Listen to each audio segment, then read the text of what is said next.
Hello, everyone, and welcome to my podcast. Today, I have with me Seema Dhanoa. I love the name; it just have this nice resonance. She's an author of The Path to Conscious Leadership, and that is a guide for integrating presence and purpose into your everyday leadership and life. I love that because when we connected with Seema, I was thinking, wow, she exactly talking about the same thing. Where the leadership starts is with ourselves. Everything is reflection. Our environment, our people, who we hire, everything is reflection of us, right? And all the results are again reflection of us, our mind, and our emotions. So I love that she's talking about the same thing, and I really believe that we can have amazing conversation about that, your experience, and I hope you will share some great success stories and things that you saw in the world. So welcome to my podcast, Seema. Thank you, Alex, for having me today. Thank you. Thank you for spending time with me. So, yeah, tell us more about you, Seema, first, before we start. I know you're based in Canada, and I would like to know, Yes. like more, like how did you arrive in what you do now, why you wrote the book, and all that, like a little bit of introduction. No worries. So I'm based out of Toronto, but I'm originally from Vancouver. So I have like a 20-year background in doing organizational transformation, a lot of change around leading people, thinking about future strategies, and doing a lot of technology transformations. And so a lot of the work that I've done has been in financial services. So as you know, it's in Canada, well, it's highly regulated industry, probably in comparison to other countries as well. So it's a very kind of challenging environment to be in. So on the West Coast, working in that environment was, a profound experience because I also worked for an organization that was a financial cooperative, a credit union. And so the whole premise was not just about financial profits. Like, yes, you can make financial profits, but you can also create outcomes that benefit society and the environment and community. So I was really young when I started to work there, but I had to learn what is social impact and how do you infuse that thinking Mm. into the business and how do you embed it into the business model. So, sort of that experience led me down this entire path to understand where there is a difference between conventional business practices and management. And when you all of a sudden step away from that and you bring in a whole different other perspective, all these possibilities that are there once we recognize just sort of the old mental patterns that we're running on. So I ended up embarking in a lot of work around understanding assumptions we make Mm. and how those assumptions cause execution problems. How do we unleash the potential of people? What is the way that we need to work with people so that they experience change in terms of a feeling? How do they Yeah, feel about the future and how do you embody yeah. that in the present? So that led me to a lot of sort of innovative practices where sort of the fundamentals of conscious leadership emerge. And at the Mm. same time, of course, I was on a very personal journey of meditation and my own conscious awareness of trying to expand my personal practices. Yeah, I love that, and I love that you mentioned assumptions because I believe we run day to day on assumptions all the time, right? And I would like to ask you if you have any examples of that because that's such a great point. Like we actually execute based on assumptions, and Yeah. it's far away from reality. It's our reality. It's our, it's always subjective. It's not ever objective, right? It's really hard. So do Mhm. you have any examples how maybe some wrong assumptions that you saw influence execution and maybe led um, to lower result, bad results, or a lower income or profit? Do you have anything like that for us, maybe from your experience?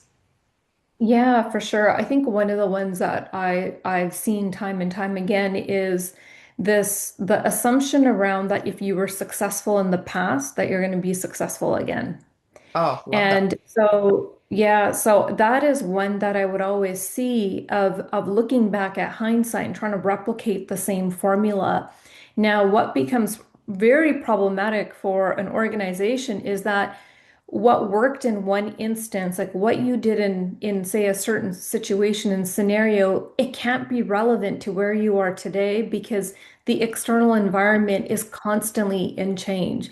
The organization is constantly in change. So this idea, this premise of like, yeah, we executed that project with this approach and it worked really well and this is the discipline and this is what's going to make execution work. But then, of course, there's problems. Mm. Execution's not going well. Timelines are being missed, budget is increasing, and it's like, oh, what's going wrong?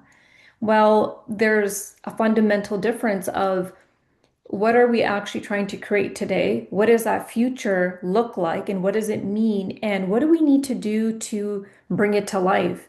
And I look at that as a very dynamic process. It's very Mhm. much not a linear path, but one that is how do we become adaptive to understanding sort of the living embodiment of the future that you're trying to bring into the present? Yeah, and I love it. And I'll probably take it from organizational space as well to personal space because I see a lot of Yeah. people going through career changes, or a lot of people, they were successful, 20 years ago and they achieved a lot.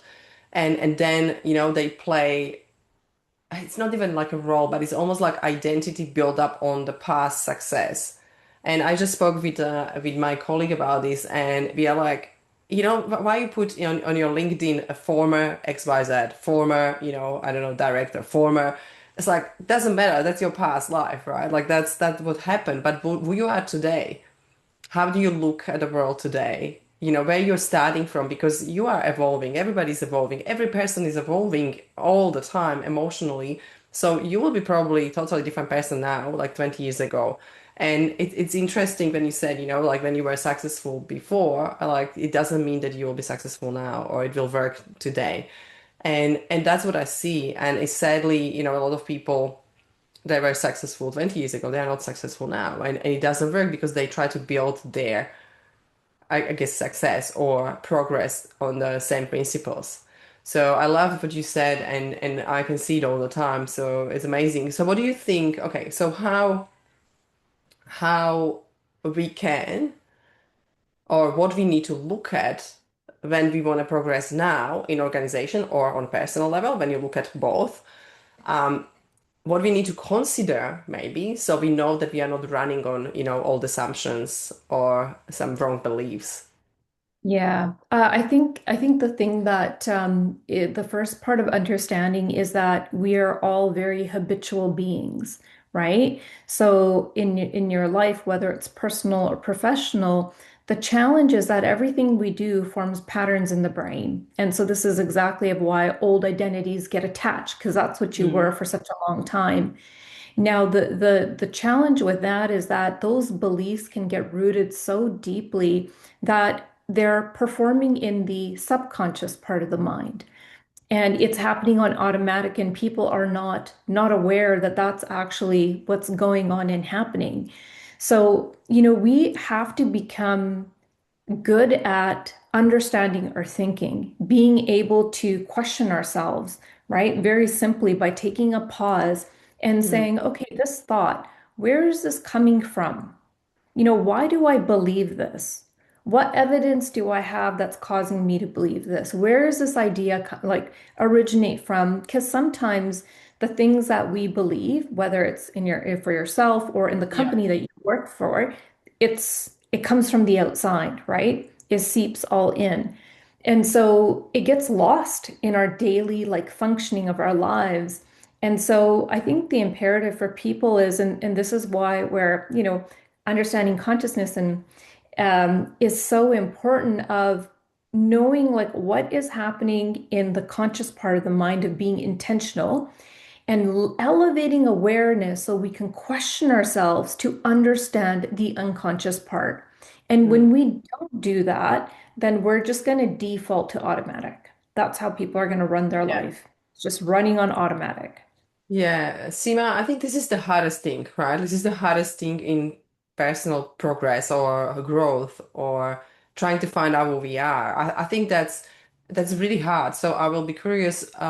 do you have any suggestions how we can actually understand or find out or know what is actually that habitual subconscious pattern, or is that actually real? Is that actually something that I want to do, or it's just my mind playing and it's just happening automatically? Like, how do we recognize the difference? How do we know, even though we pause, let's say, we pause and we are thinking, okay, where is this thought coming from? So how do we know if it's not coming from, old pattern, old belief, or like we can be maybe objective in that. You know what I mean? Like I'd like really look at from the observer seat and see, okay, so how this is sitting, this thought in this environment or within me. I don't know. Like I'm just curious, how do you do that? Yeah, I think there's one thing that you said there that's really important, and that is observing. And that's one of the key aspects here of becoming the observer. So Yeah. when we become the observer of self, right, we understand ourself in terms of an experience. And it's an experience that's unfolding to help us not get attached to certain ideas. And so I think that in order for people to really understand themselves, like, is this a thought? Is this an old belief? Where is this coming from? It's important to clear out the mental chatter out of the mind. Now that's the thing, is the mind is so busy. And it's like once we find ways to become really, really present, clear out the mind, we're able to hear our own inner voice much more clearly. Because our inner voice is stemming from our heart and our intuition. That is like the true voice. You know, your heart will never lie. It'll never, ever, ever tell you a lie. The mind will. And so that is a key way of knowing the distinction. But it's like learning the practice of knowing when the mental narrator is running. And the mental narrator is the one that comments on your entire day. You know, you get Okay. up, commenting on breakfast, everything from when you leave the door, driving, that's your narrator. So that's not your real voice. When you clear all of that out and you tune into your heart space and your intuition, that is your authentic self. That's when your true voice will tell you, and it will be a feeling, a knowing. And so that's what we have to pay attention to and hone in on. And sometimes it helps to just grab a journal and just start to write it down. Sometimes, you don't want to burden yourself or put pressure on yourself, but even if you keep a little notebook aside and say, okay, this is what I felt, this is what I noticed, just leave it there. Just let it Yeah. sit, right? There's no pressure here. And then the more people do that, we start to uncover like, oh, like, no, this is what my gut's saying, or this is what my heart's telling me, and I'm going to follow that. It is very interesting because you said that you have the knowing, and I think that's the big one. Of course, my other question will be how to use it in real leadership, but I want to say that there is something I realized that when the chatter is going in our minds, what happens is basically questioning everything what we want to do or any decision we want to make. And sometimes when you mention intuition, sometimes the decisions comes from intuition. And I think this is what leaders struggle with a lot because sometimes they know they need to do something, but everyone else said that's silly, you shouldn't do it. And because they feel the pressure of responsibility for the team, for the organization, of like money and everything they need to basically manage, it becomes such a pressure from both sides because they have inner knowing and they know they need to do something, but everybody is against them. And I always said is sometimes that path of risking and going with what you know and what you are kind of internally sure about because it just came to you, you know that and you felt that just go with that because that's probably the right and the best decision you can make. Because I said, I called my realtor yesterday and I said, there's something I need to tell you. I said, we need to sell now. And she was like, oh, like, why is that? I said, no, no, no, like, we need to sell. I don't know. Because I said it a year ago, I said, I'm giving myself 1 year, we need to sell this. And she was like, I still think that will grow. The market is crazy. And I said, no, no, no, no, no. I can't explain it. I said, I have that feeling. And she was like, you're playing with intuition. And I said, probably, but I really have that feeling. And it doesn't matter what will happen, maybe it will grow, but I just have feeling that this is the time. And it so many people question me, and of course at home everybody's questioning you, but the feeling of that, it's like, yeah, we do it and we realize that it's a great price. We realize that it's actually fast sale, like everything actually goes well. And I was like, wow, this is amazing. So sometimes that simple decision that you know that is right, even though everybody's questioning you, they don't question you, because of your decision, but I think people question you because of their own fears or their own doubts, like or they maybe misunderstanding, but it's not you. And I think that's where the inner trust come into play. So yeah, I would love to know what is your take on that, and what is your maybe kind of practical maybe advice or practical way of doing it, like how we can actually know or follow the heart and follow the because I know exactly there is a difference between the mind and heart and how you make decisions. So how to follow your heart? What is your kind of maybe So yeah, I was just gonna say at first that the situations happens a lot for leaders when a group's together, they're making a decision, and there is a lot of pressure, especially around groupthink. So if everyone is thinking that way, so I think mm, that's the risk that happens is that the biases that we can very, very easily fall into. And my advice for leaders always is that you have to stand in your truth, right? You have to stand in your authenticity because every time your intuition tells you, like, no, this is the way where you just feel it and it feels good, right? So when it feels good, your body feels open, right? mm, You feel relaxed. It feels natural. There isn't any resistance there. But when it's not right, we tense, right? We yeah, withdraw, we pull in, our throat feels funny. Those are the physiological symptoms that can happen. So leaders need to, and in their personal we all need to stand in our truth because every time we don't listen to our intuition and follow, we tarnish the trust with ourselves. yeah, We actually start to seed the doubt. And we start to seed the doubt, and then that doubt ends up becoming a pattern. And and that's how lowering people confidence. fall. Yeah, so that's how people fall into that of not Mm, trusting themselves.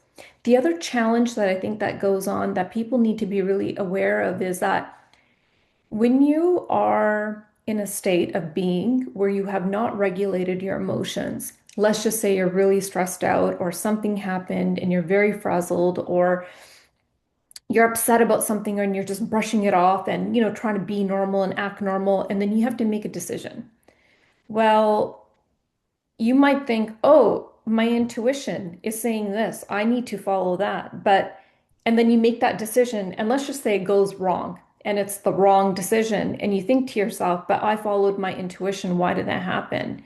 So, this is where we have to be aware of that when we have not regulated our emotions, when we have not dealt with what is going on deep within ourselves, our emotions and our feelings and our thoughts get all mixed up together and we cannot distinguish what is yeah, what is actually happening. And so this is where I think unfortunately, gut feelings or acting on gut feelings sometimes has gotten a bad reputation, and especially in the business world. Like even decades ago, this would just kind of annoy me, but it would just be, oh, you made a decision with feelings. That's irrational. Well, actually, the mind is irrational too. So the mind's not rational at all. yeah, Yeah, yeah, so this is where I think a lot of the confusion comes in for people. But if we, yeah, yeah, trust what are you feeling in the body? So that's something that someone can ask themselves, like, how do I feel in my body? Does this feel good? Do I feel relaxed? Am I feeling that flow? Then yeah, that's an indication that you are heading down the right path. yeah. I think this is really that's great what you just opened up because of the emotions, right? And I think this is what is happening, and I probably would like to talk about that a little bit because emotions are changing, right? And they are changing every second. And we can't trust emotions. Like that's the one thing that I learned. And even though all therapist tells you that you need to trust emotions, and is something wrong with you when you're a 14 years old girl, and like you have all these different thoughts, it's BS, right? Like there is, if you shouldn't trust our emotions because because they're based on everything, all the inputs, right? Like I don't know, the room is darker, so I feel different. You know, the room is filled with sun, I feel different. Somebody I met or somebody I look at, it reminded me someone in the past, so I feel different. So emotions are very like they're not reliable. So I know that emotions and feelings are very different things as well. There is a little bit difference. So I believe I would probably want to dig deeper into this because this is the hardest part for people to understand that no, it's not like, make decision based on emotions. Like today you had a good day, so everything what you want to Yeah. do will work out. No, no, no, that's not what we talk about. And I want to clarify that because some leaders can think that we talk about, like you're angry, so make decision based on your anger. Mhm. It's more about like what I learned, and I would like to know what you how you explained it. So it was almost like when you're going in a flow, when you're going with your heart kind of centered or hard decisions, or you feel like that's right, it's actually almost like it's pull. Like it's almost like something is kind of pulling you, right? Like it's the feel of when you say light, it's almost like you just know, like this is going to work. Like you kind of like you call it flow, right? Like it's flow. And then there is the other side, there is the ego kind of driven, and that's based on all fears, doubts, emotions, and all the distraction that is coming in. And it's almost feeling like something is pulling you down, like it's pushing you, or is almost like a anchor from the boat, right? Like it's holding you, it's heavy. So I think that's important distinction for me when I'm making decisions. Like if that feels like I'm pulled by my dreams and my soul and belief that something actually great it's coming out from this, or I'm pulled down or pushed away based on fears and doubts and ego. And I think that's something that I think play a major role. So just to clarify, it's not emotions, but it's more that ego or heart decision, right? And I want to hear how you can explain that because I believe you have a little bit better explanation for that. But I do love the way that you have framed that, when it's like your heart, it's pulling you forward, right? Like it feels natural. And yes, in the ego where, I think specifically negative ego, Yeah. when negative ego comes out and it is about, yeah, like scarcity mindset, not enough, victimhood, survival of the fittest, competition, all of sort of that motivated, of Mm. course, will create cloud people, right? In a cloud, yeah, I consider it And it's as heavy. Yeah. it's heavy, it's pulling you down. So that's a good way to distinguish that. And yeah, so I think with emotions, I like to think of emotions as it's a state of being. And you're right, we go through several emotions throughout the day. So it's a state of being. And then when we're having our experience, our conscious experience, and this is the thing about where is our awareness? What kind of awareness do we have? Because whatever we're feeling, our feeling is going to be a mental interpretation of the emotion.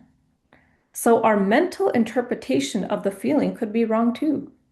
Yeah. And so I think this is why where it's like really pivotal that we learn to elevate our awareness of our moment to moment experience of what's Mm. happening. Yeah. I love that. So yeah, so we're able to locate ourselves and I like to tell people to just ask yourself simple questions like, what's going on for me right now?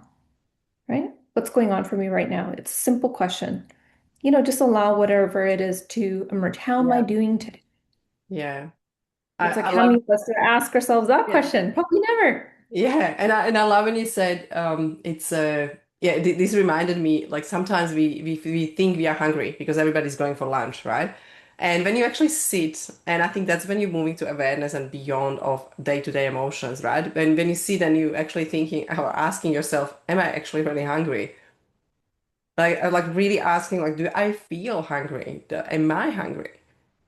Or I don't need to eat right now. And it's Yeah. interesting how we are scheduled, we are running on habits, and because when you're working in organization, that's why I really didn't like to work in corporates before, because there was scheduled lunch and you had to go between 12 and 2 or 1:30. And I always had late lunch. I love to eat like 3 p.m. I didn't like to eat 12. and you have to do it.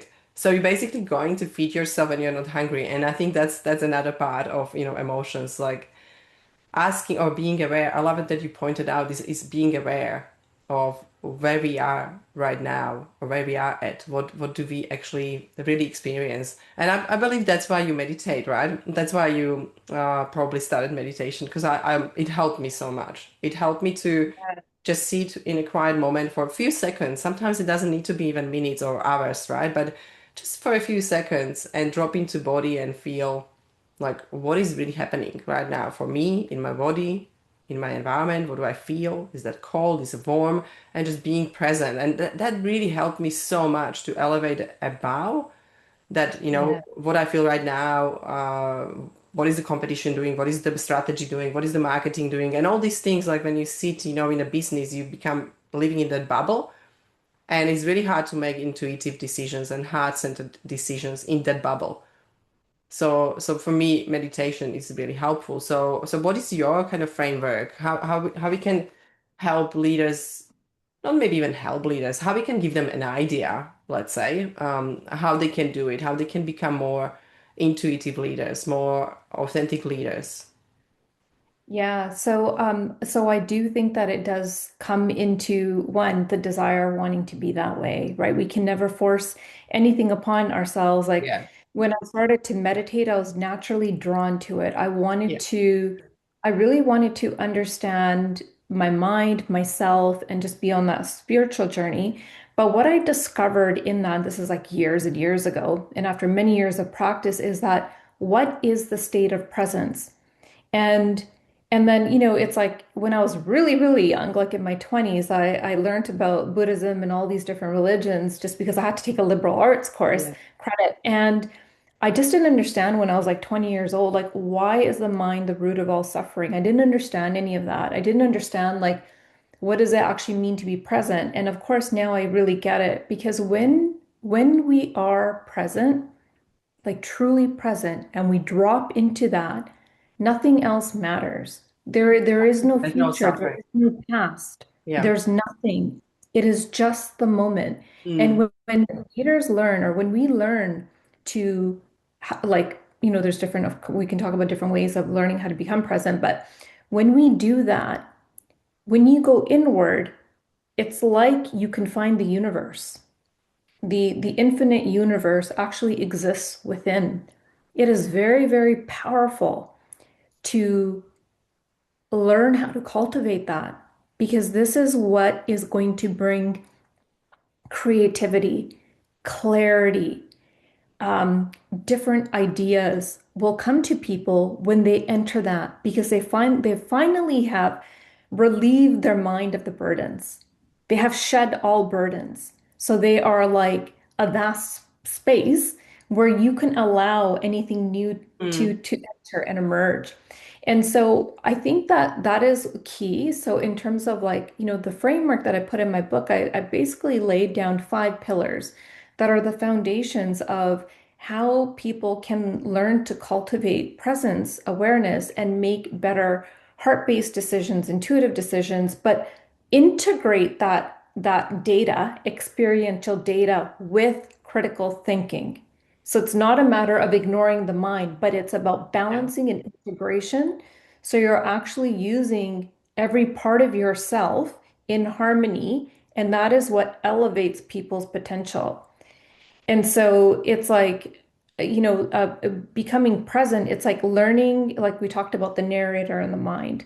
The other one is mind wandering. So whenever our mind's bored, it's just going to think about stuff to just engage itself, right? The more people practice mind-body connection on a task, not multitasking, single focus, the more we can do that, we learn to keep our attention in the present. Yeah. I love So that. yeah, that's pretty critical. And then about the heart and the intuition, it's knowing when you're about to make decisions or when you're going about your day. Sometimes it's okay to run on autopilot. It's okay if you're getting ready for work or whatever, making Yeah. breakfast. That's It's That's saving us fine. time. Yeah. Yeah. Yeah, but when you're communicating with people, whether it's your family, your friends, your colleagues, your team, your employee, your boss, your customers, when you're present, you're fully there, right? And so that's what kind of like what we have to learn to do. And Mm. so when we do that and we allow that mental chatter to go away as we're talking about, the heart comes forward, the intuition comes forward, and it's about nurturing that in baby steps. Yeah. So baby steps of like, what do I notice about myself? How do I feel about this? Where is this feeling coming from? And then like we talked about, paying attention to the symptoms in the body to tell you if you're going off or if you are on track. Yeah, I love that. And that's another thing that I really think the relationships is the most important thing in your life, right? Like you you have to cultivate relationships, and how best you can cultivate relationships with your team, with your customers, with your partner, with your family, with your kids. It's through being present, like I don't think there is other way, because the moment you are distracted is just you're not there. You're not there. Mhm. I see people on videos, they scrolling down videos, and the child is crying next to them, and they didn't even stand up. They didn't even hear like there is a child crying because of that one simple thing, that they are distracted, they are watching the videos, or I don't know, scrolling the social media, and they totally lost the kind of environmental and awareness, or awareness about who is around me, who is with me, and they don't understand. I think people sometimes forget how important is to being there and interact and ask questions, and showing people just with moving towards them, that their kind of interest. And I think we forgot that, and we are forgetting that more and more with the social media and our technology as well. So I believe that conscious leadership topic and what we talk about today is so important, because if you see, the generations are changing, of course. Like now, new generation is not that much about technology, but the generations before them, that was all about technology. And that part of, I'm not exactly sure if it's millennials or another generation, but it's the issue is that they kind of losing the touch with people, being present and communicate. And I feel like we need to like relearn that again, in especially in that conscious way. So what do you think about that? Like, what do you think, how technology is influencing us, and how we can actually be maybe less distracted, and maybe one sort of tool how to be present, if you can share with us. Mhm. Yeah, so I think you're spot on. I am actually a millennial, an older one, and so I've seen the change, the generational change happen in my lifetime of how technology has taken on such a prominent role in our lives and pretty Yeah. much everything that we do. And I think what is a danger and it is a risk, and I do talk about this in my book as well, is that uh, our attention is one of the most precious resource that we have. Everything flows from our attention. The way that we are living in each moment and our interpretation of that is all about where we put our attention. And so this is where like I completely agree with you. It's like as a parent or a spouse or a friend or a sibling or whatever of not being fully there is where relationships break down, but also our understanding of just living in the moment. Our life can just continue to pass us by. So I Yeah. think that it is a problem right now with social media of the fast videos and the clips and this sort of scrolling culture. Like it's so horrible going to a restaurant and I sometimes I see like a group of people, they're not Yeah. even talking to each other and they're No. just all on the phone. And it's just All the like, wow, time. like Yeah. that is a danger to human qualities and society. So I think the thing is people have to recognize that technology is meant to be a tool to help us in our lives. It's not a tool where through how we live our life, Yeah. right? Yeah, living your life through a smartphone, like when you're on vacation, and it's like, what's the point of having that camera up when you are there? And your mind and everything, all your senses will absorb everything that's going on if you just allow yourself to do that. So I think the problem of eroding attention is serious, and that is one that we have to realize that whatever we do with that is a conscious choice. Mm. And people have that conscious choice of like where they actually want to place their attention or where they do not.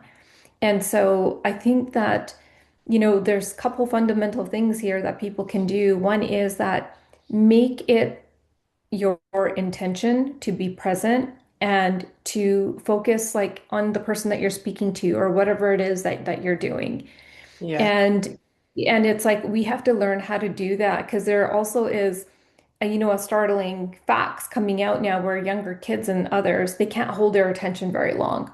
yeah, So a very distracted society is going to lead to, just very distracted problems and mistakes and so on. yeah, And so I think that yes, it is like conscious choice to do that, but it's like I think there's simple things of keeping the smartphone put away. Like yeah. it doesn't have to be screen up, it can be screen down, notifications. I got into a habit of silencing my phone during the day, during working time. I And that have the happened, same. yeah, when I was working on the book, like the dings of like emails and things, especially from my corporate Oh, life, became yeah, an annoyance. Like it used to make my body just like kind of like get yeah. a prickly feeling because I So didn't much, like it yeah. Yeah, and so much distraction. Like I had to a turn off lot. all notifications. I deleted all apps from my phone. I have no Yes. social media on the phone. I didn't like it. I realized it doesn't Yes. make me a better person. It doesn't help me. Yeah, I love Yes. that. And yeah, and I think that's a general principle for people of how they can think about focusing their attention is just think about it also as a form of energy, that you are giving it away to everything and everyone. And, whatever clip you're watching or whatever you're doing, you're giving that all away. And it's very important Mhm. that we keep Yeah. our attention within and then, yes, be very intentional about where we want to direct it because that determines what you experience and what you don't experience. And so, yeah, I think that's a form of empowerment of like stepping away. I highly, I'm an advocate for going outside in nature, reconnecting with, Yeah. nature and what's around you. I like to go hiking. And yeah, it's just about being outside and, hearing birds, hearing waterfalls, and I think the more that we do that, we Mm. start to realize, sort of doing a bit of a technology detox about how can we use it more purposefully to actually help you do your work or whatever it is that you need to do. But I think that those are choices that people need to make for themselves. I love that. And I love how you put it on a personal responsibility, right? Because we have to take ownership of that. Like that's our decision, how we spend our time, how we use our energy, and how we feel, right? Like people think that, other people are responsible for their feelings. I said, no, always no. That's it. It's us. We have to take ownership. We have to take responsibility for who we are, how we feel, what we do, and everything what is happening around us is most of the time reflection of us. So, 100%. and I love Yeah, yeah, Yeah, so look, I love everything what you're teaching, Seema, or about what is in your book. I love that, and I love the principles, and I think it's such a great reminder of how we can live better. It doesn't mean that, we have the magic pill and we are the smart in the room. No, it's more about like having the idea how to live better, how to do yeah, maybe something better so we feel better and people around us are feeling better. And that way, when we see the positive reflection of that or reaction or respond in the environment, I believe that's coming back to us, right? Like that's always like when people smile at you, it's because you smile at them probably. When people say good morning to you, because maybe you say good morning first. And it's just such a lovely feeling because I think when community comes together, and you are the one that starts that, you are the one that can be first. No matter when people give you a smile back, whatever, like just smile at people every day. Or, just being there and look at them. Look at them, yes, notice them. I think when you just notice people, honestly, I have goosebumps because you just yes, notice people, you realize that you have friends around. Like it's crazy. I moved to Queensland on like 2 years ago, and I live here and I honestly I don't have a lot of friends yet, right? But I have, and I don't know how that happened. When I was now away for 2.5 months, I was in Europe and Georgia, and I came back and I couldn't believe that 2.5 months everyone was walking our dogs, and my partner's mother was walking the dog. People around that we're meeting for coffees and just accidentally meeting them here in the area, they sending us videos, right? And I was like, this is amazing. Like that has to be something that we maybe gave away, that we are actually getting back something when we are not even there. And people are thinking about us, asking about us, and they were excited for us and all these things. And I was, this is it's such a beautiful environment we live at, and it's just so amazing how people responded. And I was so grateful for that because I think just being there for people and just listening, you get the respond 100%. You get respond very fast. Our human connection and just the connections that we have are the most important. And I Yeah, 100% agree with you around, that we are a reflection. Our inner world is a reflection of the outer world. And then however we perceive that, we act upon it, and it's vice versa. And it is the universal law of correspondence that whatever we carry within, whatever's there, is the reality that we're creating around us. And so this is where I also feel like, yes, it is a sense of empowerment of that, that we are not the victims of circumstances, and it's just like creating the life you want to live by shaping it through yourself. And then it's going to automatically unfold for you, like the way that it's happening to you in your community. And so I think this is where reciprocity happens, and yeah. and forms of abundance, happen through that. Yeah, I love that. Seema, I really love that. I think that was very beautiful what you just said. And I would leave that probably at the end because this is great. And I love to end with such a positive message. And I will ask you before we jump off from the meeting, from the podcast, is there anything that you want to say at the end and probably how people can connect with you? Yeah, so just on a last note, I think that, we are all like responsible for our consciousness, but our consciousness is really powerful, right? It is our inner light, and it is so we have to pay attention to it and learn more about it, because we're not taught about it in school, right? In companies, we're not taught it. So we have to educate ourselves and then empower ourselves to lead better lives. And if folks want to reach out to me, they can connect with me just under Seema Dhanoa at LinkedIn. I also have a website, which is www.seemadhanoa.com. And I have the same Instagram handle as well of Seema Dhanoa. So those are the few ways that people can reach out. Perfect. Thank you very much, Seema, and thank you very much for everyone listening. I will share all the notes and connections to Seema in the podcast description, so you will find everything there. Thank you again, and I'm looking forward to talking to you again next time. And for all listeners, I will share the website and some magic things that I can share with you in the description as well. So have a beautiful day. Thank you for your time, Seema. Thank you so much.